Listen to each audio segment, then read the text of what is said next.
business to minister to young people with backpacks, and you can go walk and stand up as a witness for what God will do even when one of our loved ones has passed on. We can support one another. Amen? Amen. So I'm looking for you. I'm looking for you to be of support, y'all. You hear what I'm saying? Sideline Christianity is not going to make it in this world. We need you to plug in. Amen? Yeah. It's prayer time. At prayer time, we want to ask that you will, first of all, take note of the list, the prayer concerns that are listed. Asking that you will pay close attention.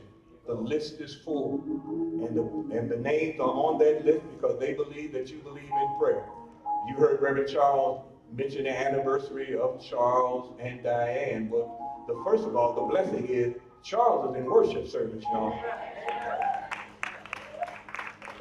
Now, some of you don't know the story of how he was in ICU. Some of you don't know the story of how he was, as David once said, steps away from death. All right. But here he is because the Lord saw fit to keep him around.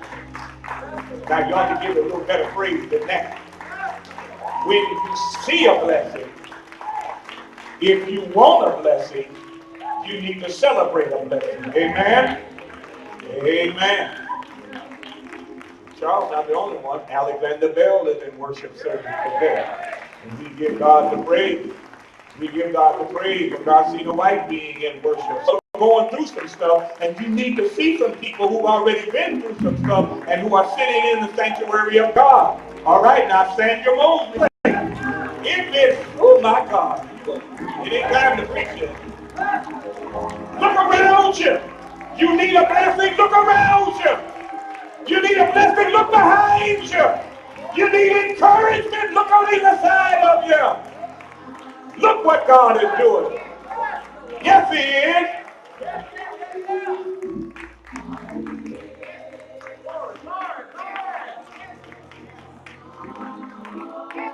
Come on now.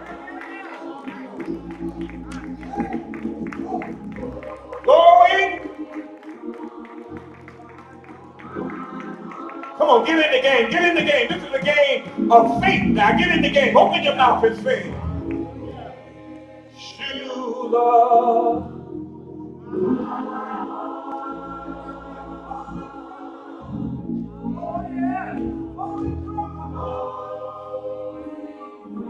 What? From what? From what? The what?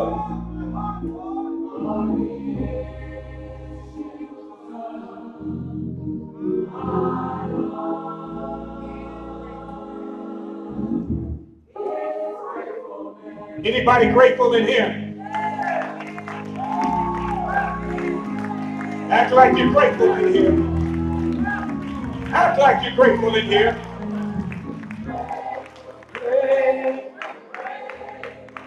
Woo! Oh, yeah.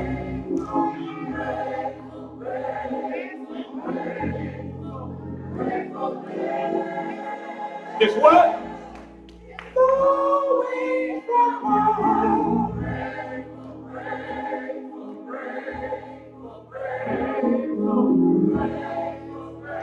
Come on now. Come on now. Don't sit on this praise. Don't you sit on this praise.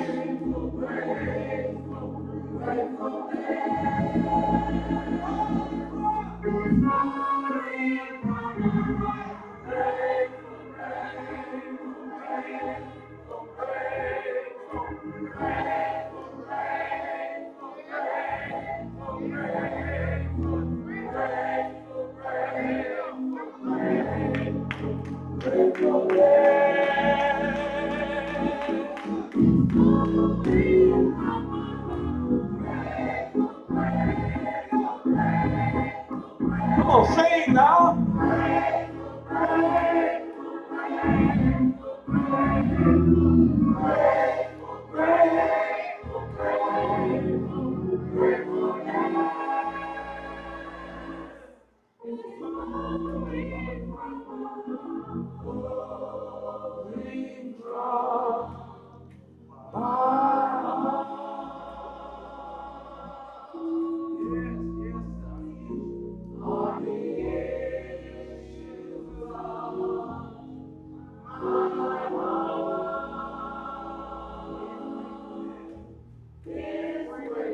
Come on, give God praise. Come on, give God praise.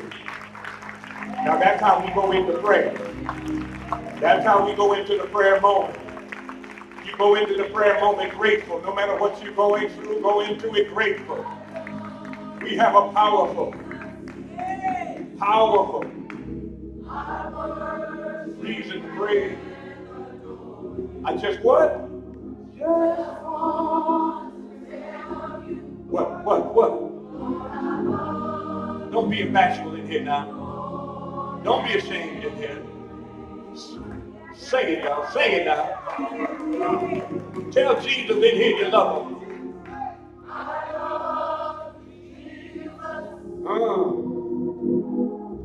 I worship and adore you.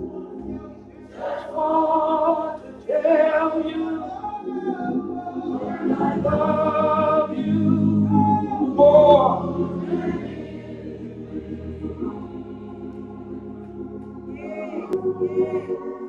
Come on, take it up. I love you. Oh, God, yes. Come on, just take a moment to worship him. Just want to tell you how much? How much?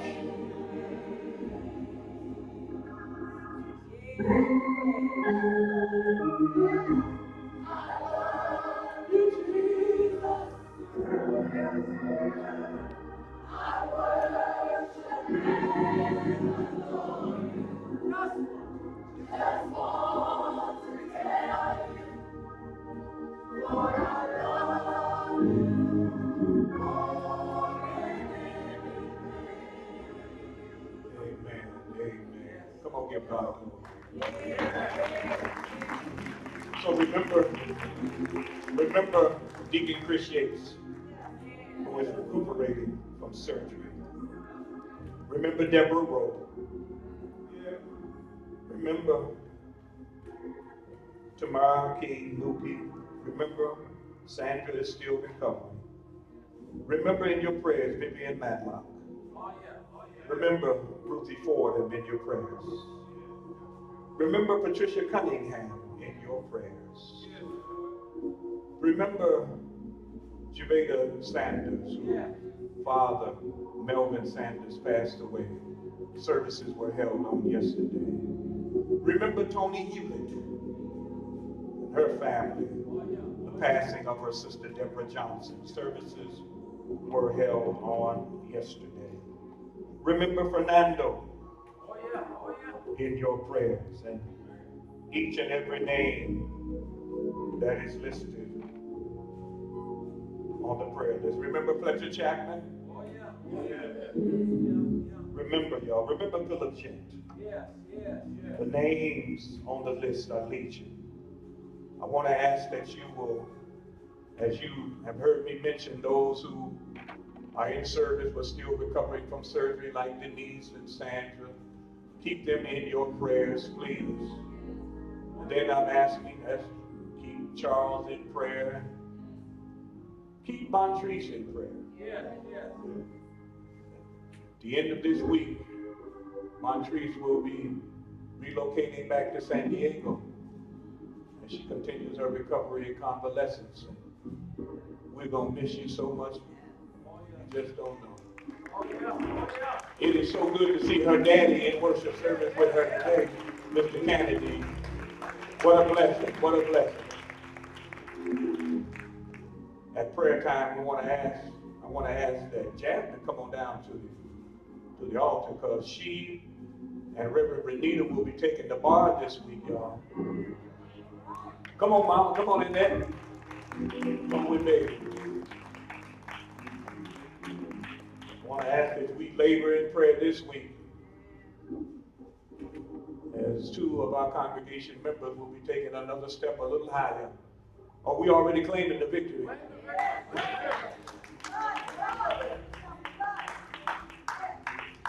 266, that's it. You heard the number, 266. We claiming it, y'all.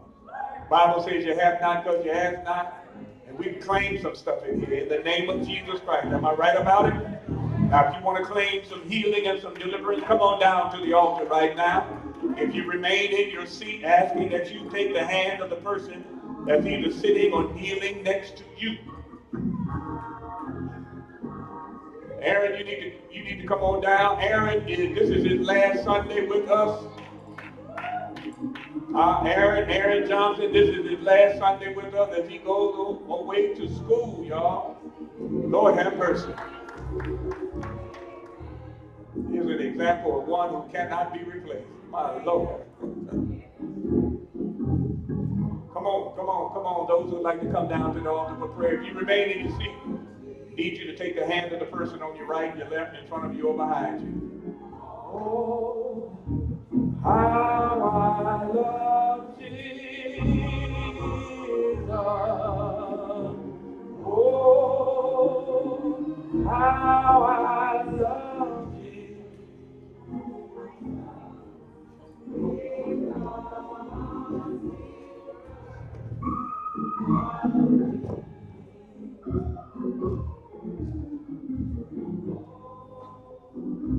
We don't want nobody to pray by themselves, so we got ministers and deacons who are looking for people who are sitting by themselves, because you're going to have a prayer partner today.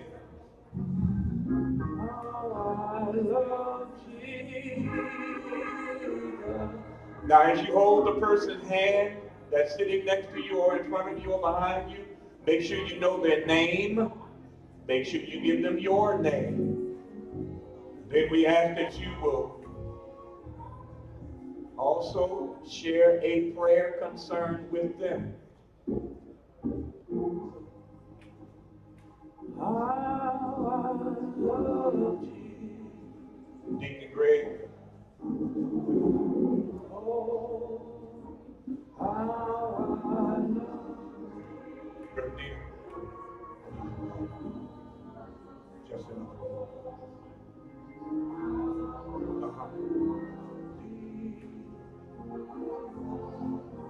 Because he first. Now, as you exchange names and then exchange needs, I'm asking that you now prepare.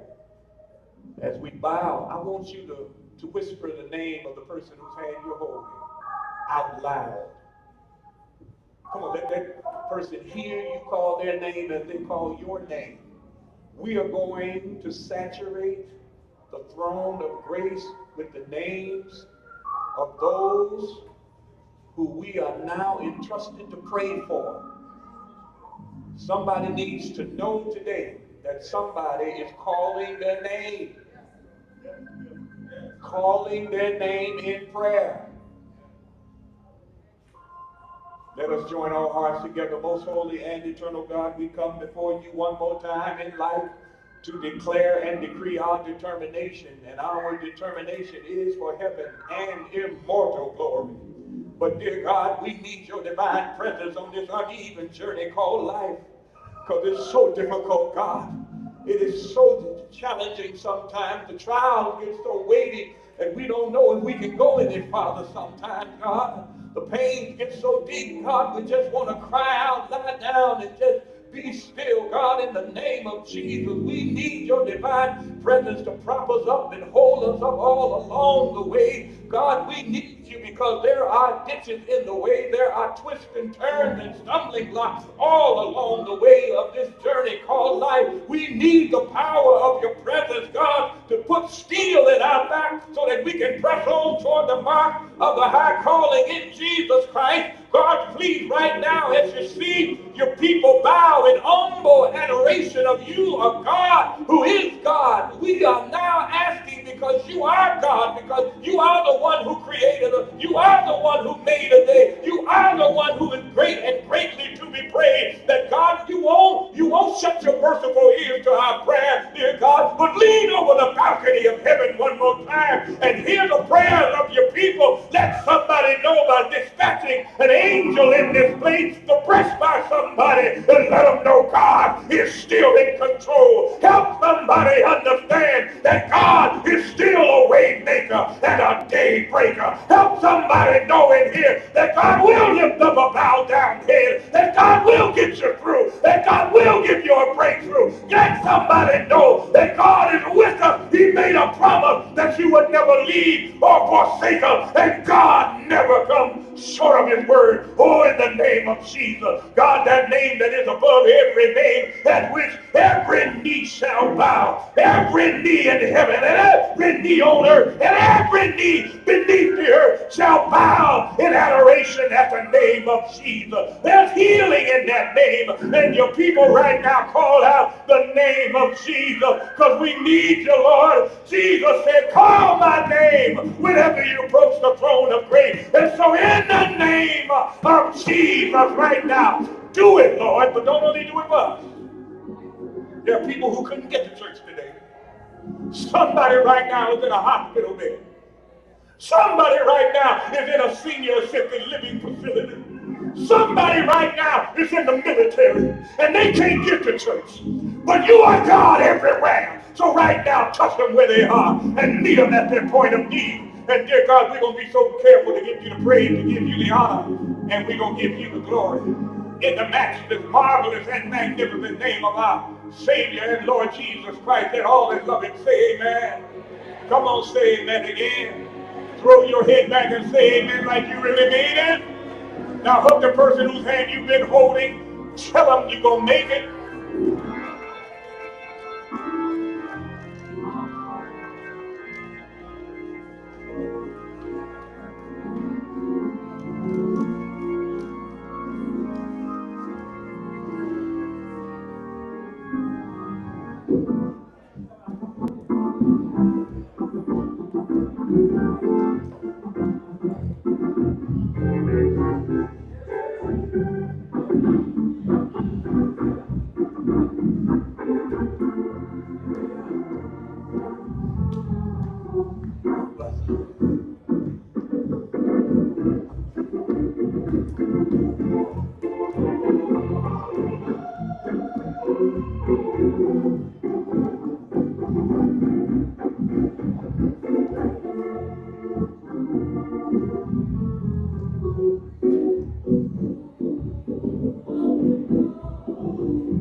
You heard the reading of the unison scripture from Psalm 122, verse 1.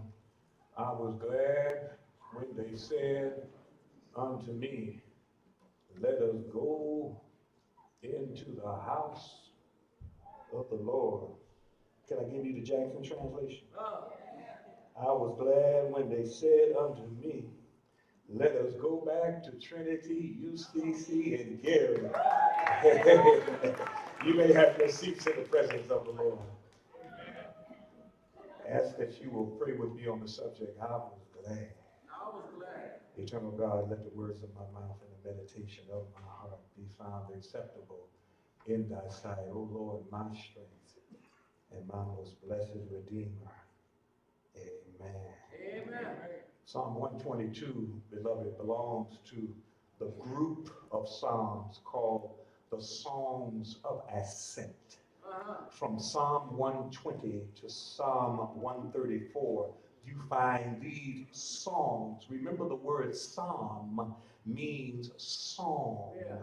You find that these songs or psalms of ascent, they are called pilgrimage psalms or songs. They are for the going up.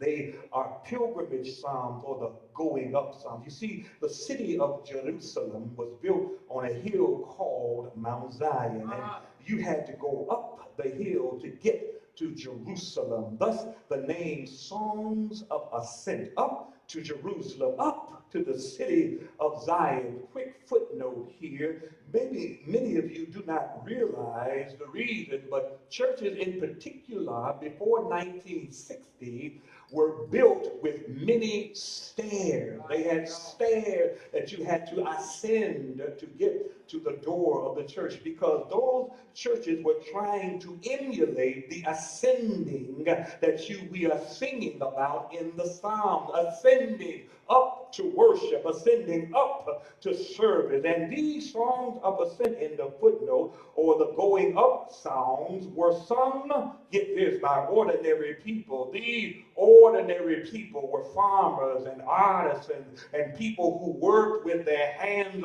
until their hands were gnarled and calloused. People who rose early in the morning to begin their day's work. People who toiled late into the evening setting sun. These people, they sang these songs, ordinary people. These were single mothers with small children facing what seemed like unbearable burdens. These were fathers who labored long and hard to put food on the table, clothes on the backs, and a roof over the heads of their families. These songs were sung by those who experienced more than their fair share of tears in their life and experienced less than their fair share of jubilation in life. Yet these ordinary people left the hinterland, left their villages, left their struggling community to go up to Jerusalem, and they sang these songs as they pressed forward through their pain just to go up to Jerusalem, to the holy city. Within these songs of ascent are familiar lines that have laced and locked themselves into the hearts of those who have loved the Lord for centuries. Lines like, I will lift my eyes to the hills, where does my help come from? My help, it comes from the Lord, who is the maker of heaven and of earth. That's Psalm 121. Lines like, if it had not been for the Lord on our side. I could stop right there and preach a whole sermon about somebody in here. If it had not been for the Lord on your side, you are scared at where you would be. Oh my God, these are lines from Psalm like that's 124, and lines like, unless the Lord builds the house, then the laborers labor in vain. That's Psalm 127. Lines like, how good and pleasant it is when kindred dwell together in unity. Boy, it is like precious oil that is poured down on the head, running down on the beard, down upon Aaron's beard, down upon the collar of his robe. It is if the dew of Mount Hermon were falling on Mount Zion, for there the Lord bestows a blessing, even life forevermore. That's Psalm 133. They look, these people, ordinary people, they look forward to going up to Jerusalem. They look forward to being lifted up to Jerusalem. They long to be lifted up as they ascended up to the holy city. Their earnest desire was to be elevated above their existential hell that they had to deal with on a daily basis. These are songs of the going up of ordinary people to the city on a hill, Mount Zion. Can you hear them going up now? We're marching to Zion. Beautiful, beautiful Zion. We're marching onward to Zion, the beautiful city of God. And right here in Psalm 122, the sweet singer says, I was glad when they said unto me, let us, stop right there. Now what you must understand is that this city, Jerusalem, that sat on the hill called Mount Zion, was not the real focus of these songs. The city was precious for another reason. The city of David, the beautiful city, Jerusalem, the city of Zion was sacred because of what was within her walls. It was the city that held the house of God. And so the singers of these songs of ascent were not satisfied with the city itself, but as the singer of Psalm 122 says, I was glad when they said unto me, let us go to the house of the Lord. The city was beautiful because it was blessed to have the sanctuary of the sovereign God situated within her borders. I was glad when they said unto me, let us go into the house of the Lord. Can I tell you again that this psalm suggests that any community, any city, any neighborhood should be blessed that has the sanctuary of the sovereign within her borders? Can I tell you again that there should never be blighted communities and poverty within a community that has a church in it? And in this community there are over 300 churches. Then what is the problem, brethren? Why do we see such blight in the community if we have so many churches in the community? I want to suggest to you that it is our perception of God. We say God is all powerful, but we don't act like God is all powerful. We say that God can do anything but fail, but we don't act like God can do anything but fail. We say the Lord is the head of our life, but we act like some politician, some mayor, some governor, or some president has the deeds to your future. No, baby, the church is the power source of the Almighty God. And whenever there's a church in a community, that community is supposed to be doing better. It's all about your perception. You have to behold it before you believe it and behave like you should. What initially strikes you about the first line of this psalm is that there is what I want to call there's some anticipatory joy. It is anticipating the joy of going to the house of the Lord. This person singing the psalm and those ascending up while singing the song of Zion did not wait until they got to the temple to publicly glorify God. They did not put their holler on hold until the praise team pumped them up. They did not stall their shout until the preacher worked them up. They had an anticipatory praise as they ascended up the hill to Jerusalem and the house of the Lord. Please, God, deliver me from people who need somebody else to hype them up about the holy. I know you've got problems in your life. I know life can be disappointing. I know issues can get you down. But when you get ready to come to see the King, you ought to come elevated in your spirit. You ought to dress up in your soul when you get up on the Sunday morning of the Lord's Day to make your way to see the King. Did anybody come here to see the King? No, somebody came in here to see the preacher. Somebody came in here to see the choir. Somebody came in here to see somebody in the sanctuary. I came to see the King. And when you get ready to see the King, you ought to get ready with some joy in your step. You ought to get ready with some exhilaration in your mind, because God is still good. Oh, you don't believe that, do you? Is that why y'all been sitting in here like you watching some entertainment going on? You better act like you came here to praise the Lord. You don't come in here to get your praise on. You bring your praise as you make your way. Because guess what? I heard a preacher this morning right here in this pulpit say, God got you up this morning. You didn't get yourself up this morning.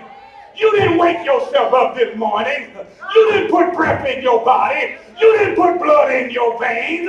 You didn't give yourself the activities of your limbs or put yourself in your right mind. It was all about what God did. And since God started out the day blessing you, you ought to show some appreciation when you come to the house of the Lord. I was glad when they said unto me, let's go to the house of the Lord. I told you before, all week long, I'm thinking about it right now. And when I descend from this pulpit, guess what I'm going to be thinking about? I'm going to be thinking about it this evening. I'm going to think about it on Monday, on Tuesday, Wednesday, Thursday, Friday, and Saturday. I'm going to be telling myself, Sunday's coming.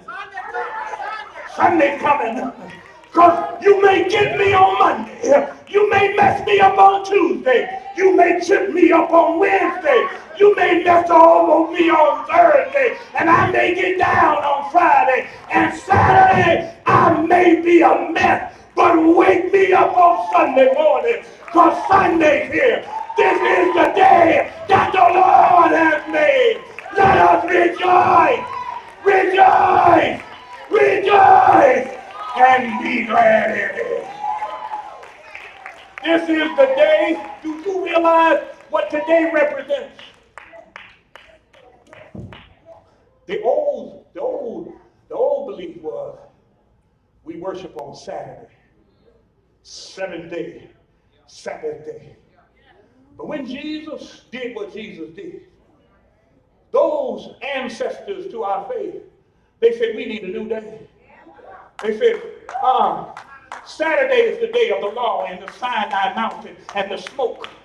But Sunday, the Lord's day, is the day that Jesus burst forth from the grave, bearing the iron gates of hell on his triumphant shoulders for you and for me. And they said, Sunday is the Lord's day. And we need to get more happy on Sunday, baby. Because if it had not been for Sunday, you wouldn't be here. Can you give God the praise? I was glad when they said unto me. There is anticipatory joy as they ascended up the hill to Jerusalem and the house of the Lord. God, they recognize God is the central focus. You see, true worship is about expressing what God is worth to you. Well, let me come back again. True worship is expressing what God is worth to you. Talk about your religion is private and get caught up in that foolishness if you want to. No, your religion ain't private.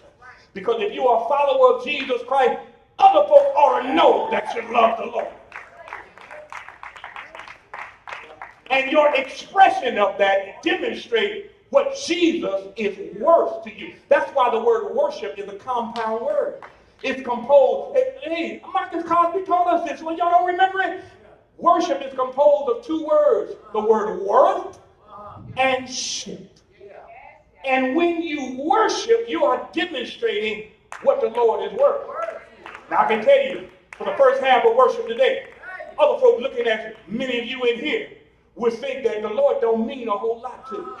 Oh yeah, act like I ain't got to do that, Reverend. Well, yeah, you ain't got to holler and run around the church. But every now and then, because of what the Lord is worth to you, you ought to do like Grandma did. And all she could do sometimes was rock back and forth in her seat while tears rolled down her face and what they said, wring their hands. You better show it somehow that the Lord is worth something to you. Oh, when I think about the goodness of God and all that the Lord has done for me, I'm telling you, when you think, you can't help but thank him. When you think that the Lord put food on your table this morning, his work ought to go up. When you think how the Lord put clothes on your back, his work ought to go up in his estimation in your life. When you think about how the Lord spared your life another day, his work ought to go up. When you think about friends and loved ones who have passed on, but you are still here, his word ought to go up in your life. What is the Lord's word? Man said, I was glad. Second aspect of this psalm that struck me was that the anticipatory joy came after an enthusiastic invitation. Did you hear what I just said? The psalmist said, I was glad when they said unto me, let's go. Let's go to the club. No. I was glad when they said, let's go to the cookout. No, that ain't what he said. I was glad when they said, let's go see the Isley brothers at the venue. Oh, that ain't what he said. I was glad when they said unto me, let's go to the house of the Lord. A group of people invited the singer to go with them to the house of the Lord. Can I tell you that it is encouraging to be enthusiastically invited to go somewhere or to do something exciting with other people? It's deeply gratifying to receive an invitation to a graduation. It is winsome and warm to receive a wedding invitation from people. And it is splendidly sublime and superbly wonderful and welcoming to be invited to the house of God for worship. So let me ask you, when was the last time that you enthusiastically invited a total stranger to share in the service of worship with you? Don't let that pin drop. Listen, I know you invite co-workers that you work with. I know you invite people in your family and in your neighborhood that you know, your circle. But when was the last time you just rolled up on somebody you didn't even know and said, what's your name? My name is such and such. I just want to get to know you. And by the way, I go to a place where the Lord is worshiped. I want to invite you to come to worship. Y'all scared of people, ain't you? You're afraid that somebody gonna say no. Yes, some people may say no, but that ain't got nothing to do with your asking. The Lord just said ask and it will be given. Or you just ask and let the Lord handle the rest. When was the last time you let somebody know that you go to a place that saved your life? Because worship has saved some people's lives in here. Some people were ready to give up. Some people were ready to take their own life. And they walked into worship one day, and the Lord spoke to them through a song, through the preacher, through a hug, through a smile, and they held on a little while longer. When was the last time you invited somebody to come to worship that you didn't know? Let the conviction sit there for a minute. Stop asking people you already know. You know why? Because they already know you. Some of us have messed up our reputation with folks because of the way we behaved in the past. Say ouch. You can't say ouch. Some folks are through with you. They'll be nice to you. But when you start saying, come on to church with me, they'll say, I don't think it done much to you. That's why you need to go to some folks who don't know you. Truth be told, some folks ain't gonna let your past be the past. And so you keep asking them because you want them to see a change, but they stuck on stupid in the past. They ain't gonna let you be in your present because they keep holding on to the past. You need to talk to some people that don't know your past and who will take you at your word. Help me in here, Holy Ghost. When was the last time you invited somebody you didn't know to worship? This singer says, I was glad when they said unto me. In this one line, there is that anticipatory joy because of the enthusiastic invitation. But I'm done. Ultimately, it is all because of the sacredness of the sanctuary of the sovereign that stands out about this song. Yeah. It's all about the sacredness of the sanctuary. We stayed with this one line today, but I encourage you, read the rest of the psalm.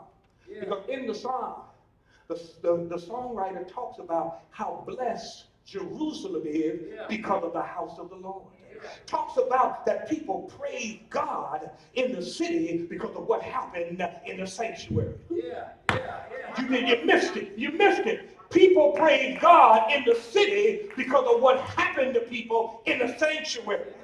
You better stop trying to get right without God and come into the house of the Lord and do what the Lord has called you to do and be faithful here first so the Lord will bless you when you go back out there. They talked about that justice was done in people's lives because of what happened in the sanctuary, because they were pointing out that they served a God of righteousness, and they needed to know that because there were some wicked people in there. They had some wicked rulers in there. And that's why I say these ordinary people recognize that they would receive justice no matter what the wicked leaders wanted for them. You're missing it. It don't matter who's in the White House. It all depends on who's in the lighthouse.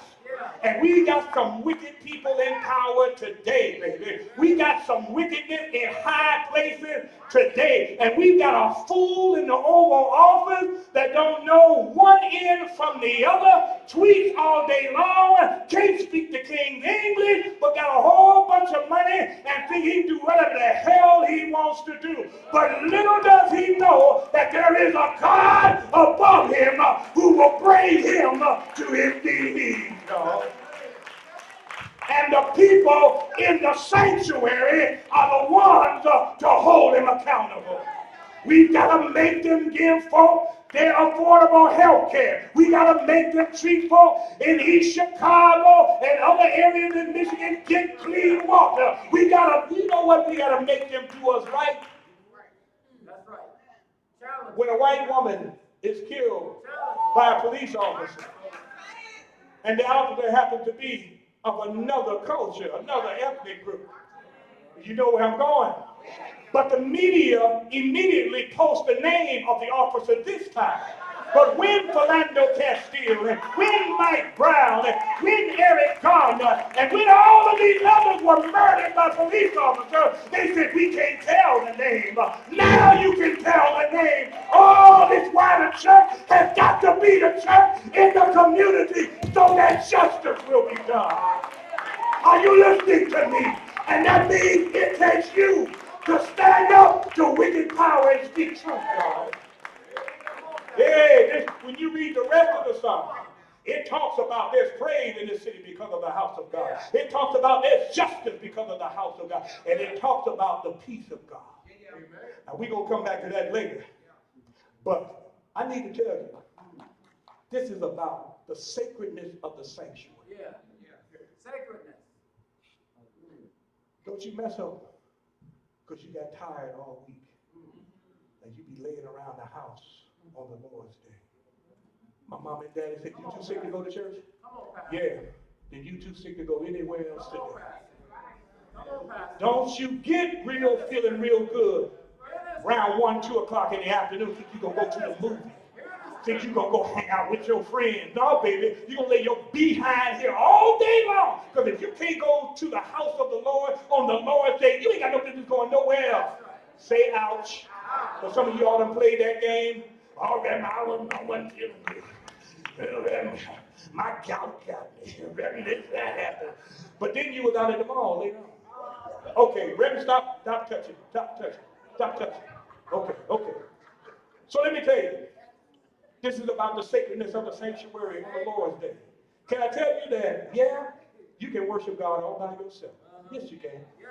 Yeah, just like you can have a party all by yourself. You can celebrate your birthday or some all by yourself. You can engage in other festive moments by yourself.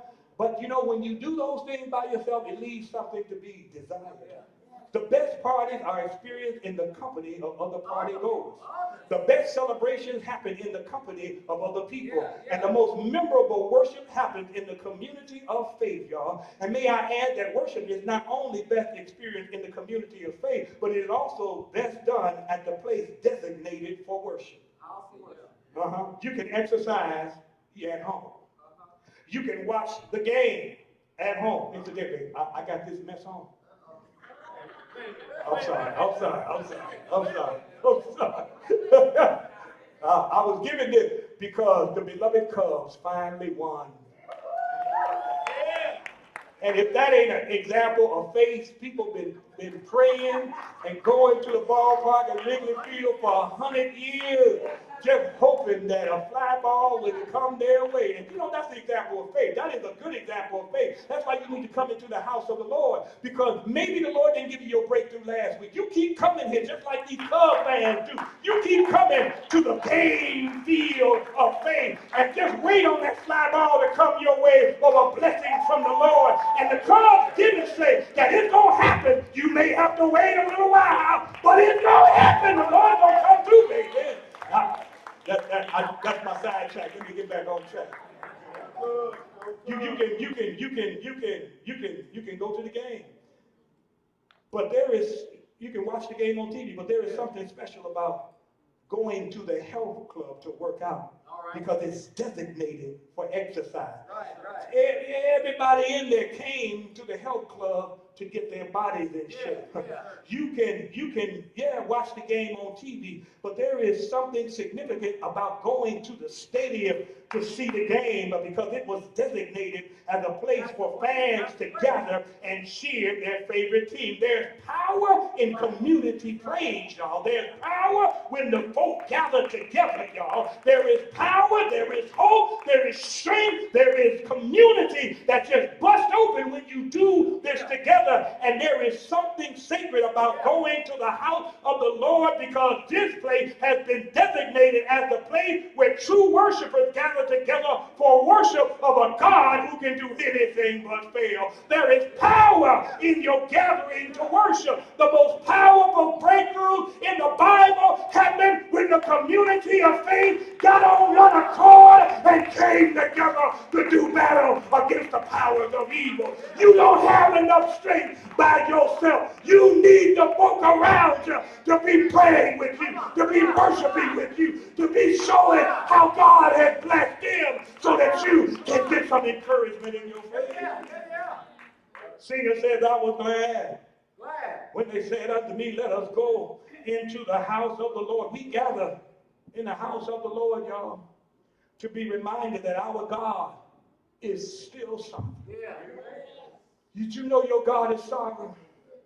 Bible says heaven is his throne, the earth is his footstool. Isaiah said that in the year that King Uzziah died, I also saw the Lord, and he was high and lifted up. Isaiah says that the train of his robe filled the temple, and the smoke from the incense began to waver up. Isaiah said, I heard the voice of the four creatures. You hear me talk about them and when we do total praise. He said, I heard the four creatures who each have six wings, that two cover their face and two cover their feet, and with two they did fly. He said, I heard those creatures serenade the sovereign Lord. He said they serenaded him all day and all night with unwearying voices. They said, holy, holy, Lord God Almighty, who was and is to come. I'm telling you, our God is a sovereign God. Our God, in other words, has got control over everything. He is the creator of the ends of the earth. The Lord, our God, is the one who created you. Do you know that the Lord fashioned you and made you? The Lord made you and made everything that you see. For nothing that is made was not made by him. He made it all. He got a cattle on 1,000 hills, and when you check the quick claim deed to eternity, God owns the hill to our God. I'm telling you, is a sovereign God. Our God is the one who makes the final decision. It ain't the doctor who makes the final decision in your life. It ain't your job that has the final word in your life. It ain't your spouse. It ain't the government. It is God who sits high but looks low. Our God. Y'all ain't getting with this. You don't believe how sovereign God is because you think all the stuff going on around you is too much for God to handle? God is the one in control, orchestrating behind the scenes. Our God is a sovereign God. That's why we gather together to demonstrate that we believe God is the one who is really in control. We gather in the house of the Lord, secondly, to reflect that God has superior strength. Our God.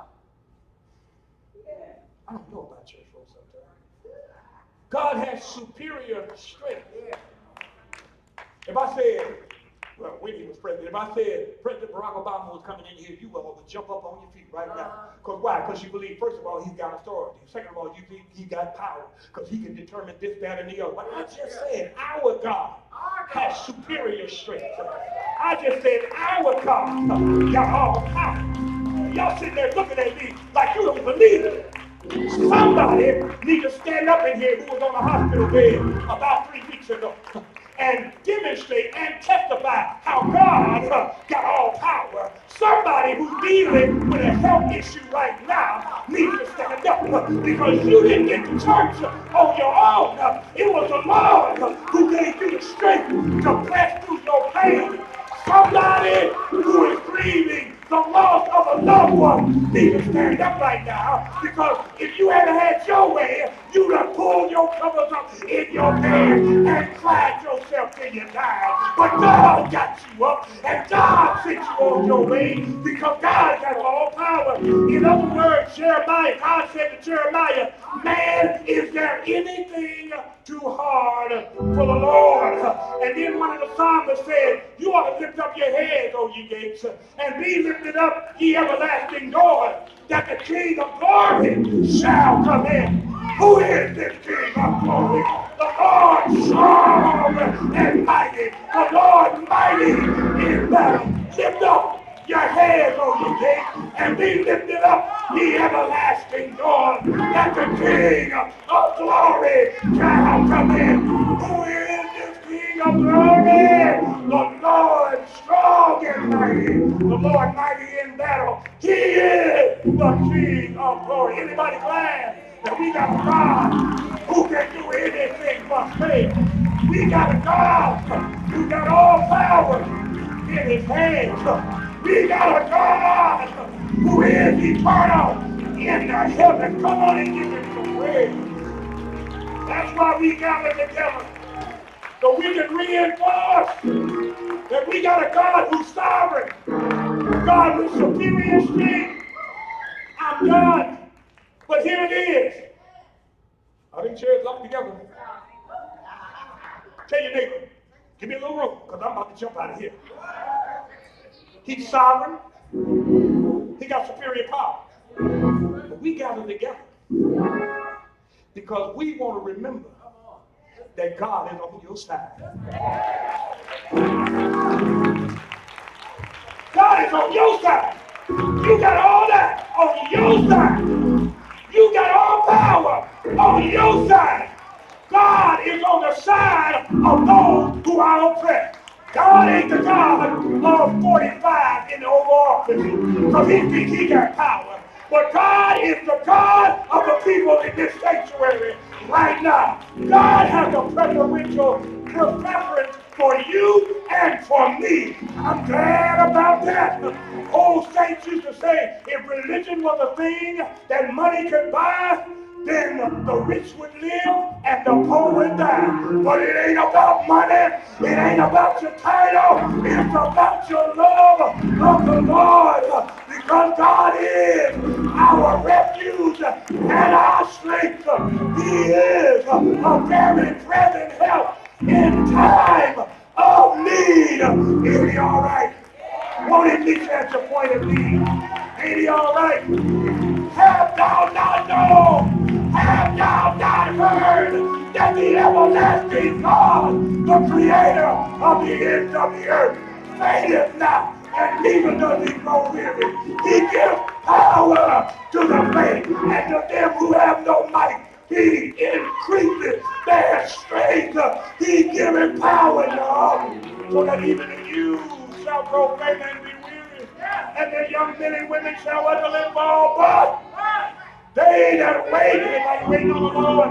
They that wait upon the Lord shall renew their strength. They shall mount up with wings as an eagle. They shall run and not be weary, walk and not faint. Come on as the community of faith. Give our God some real, true, genuine praise. That's why I want you to do this. This week you work on this. I want you to work. This is a song to help you work on. Work on what I'm asking you to do. I said, how many people that you don't know have you invited to worship? And you got to do it enthusiastically. You can't say, you want to come to church with me? No, ain't nobody gonna come to church with you. You better act like this is something that you cherish. I want you to work on it. This song will help you to work on it. Come and go with me to my Father's house.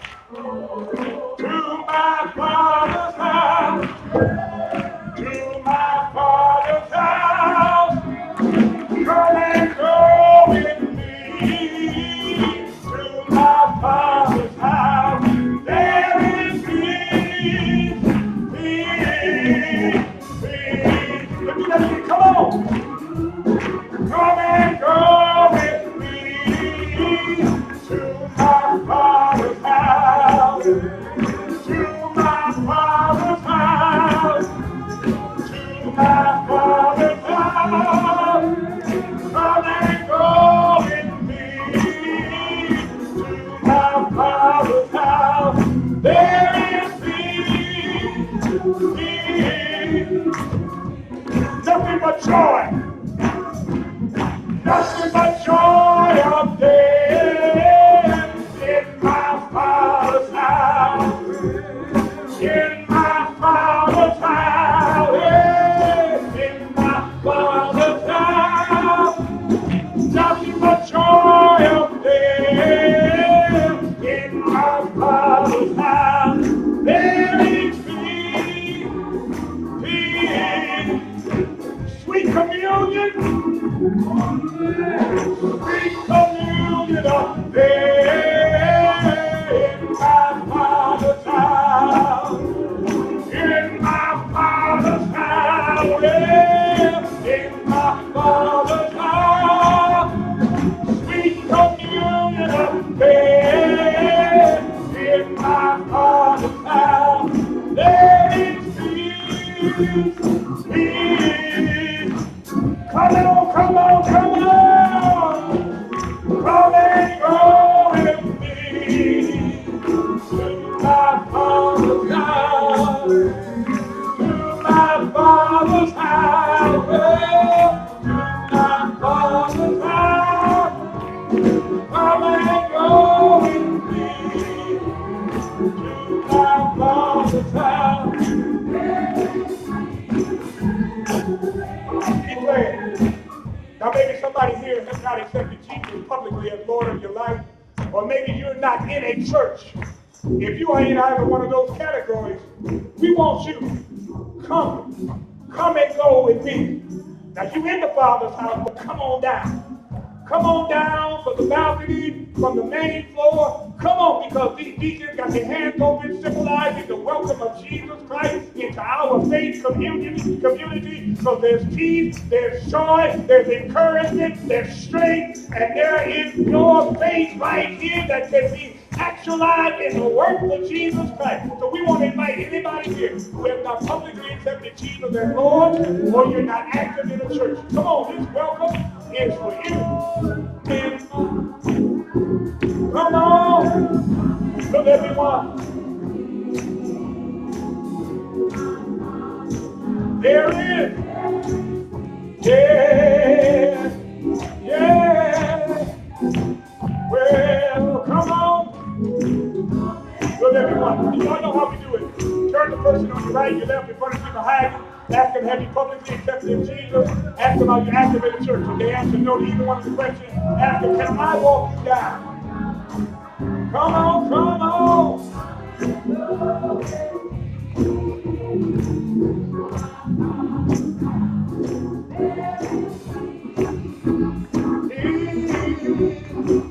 Yeah, you may have your seat to the presence of the Lord. Come and go with me. Well, yeah. Come on.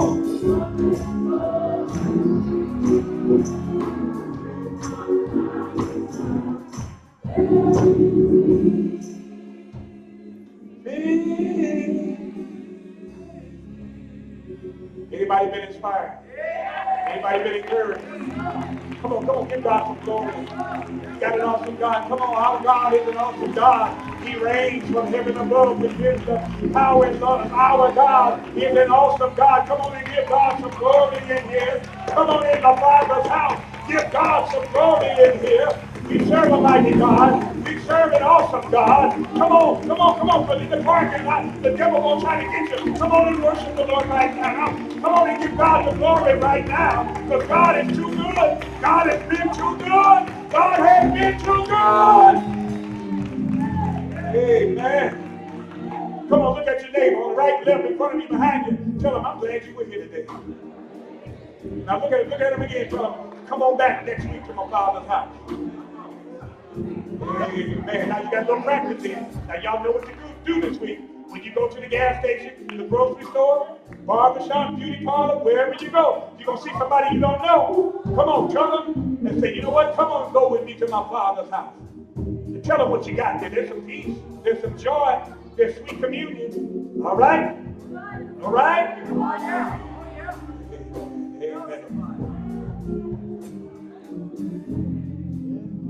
Come on, choir. Our God.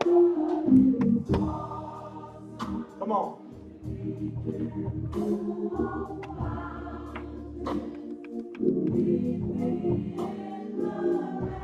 Yes, He is. I need from the rain. Our God. Yeah.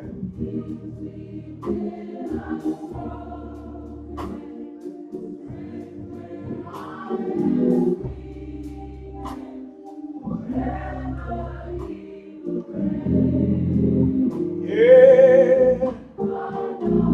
It's what? Yeah.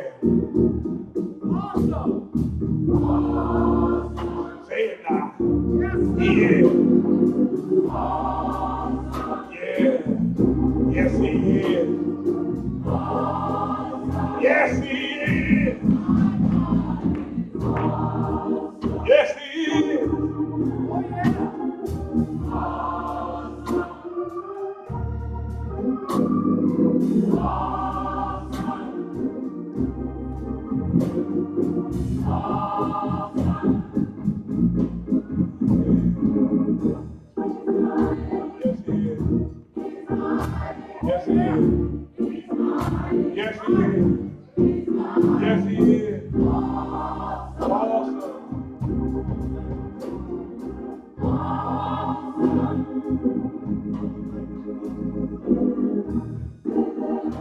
He's a deliverer.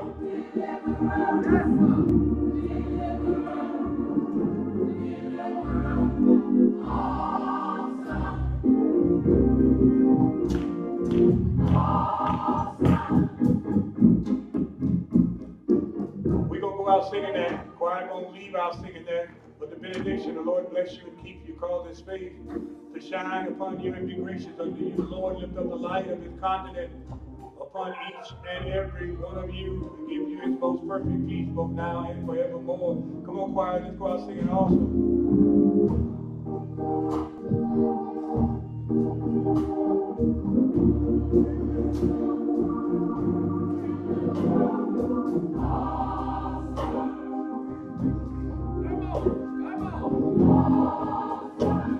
Oh, he's mine. He's mine. He's mine. He's mine. He's mine. He's mine. Mine. He's mine. Yeah. Yes, he is. Say deliverer. Oh, deliverer. Deliverer. Deliverer. Deliverer. God is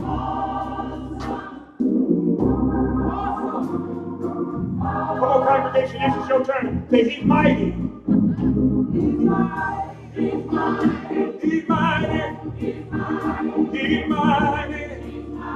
He's mighty. He's awesome. Yes, he is. Awesome. Now, y'all can get a little loud. Come on, congregation. Now say, deliverer. Deliverer. Deliverer. Deliverer. He's awesome. Yeah.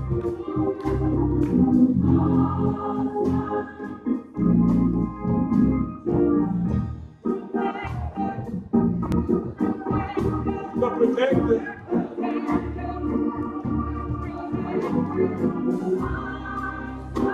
I'm gonna do that again. Say he protector. Protector. Protector. Protector. He's awesome. Yes, he is. My God. God bless you. Have a wonderful day.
He knows I don't.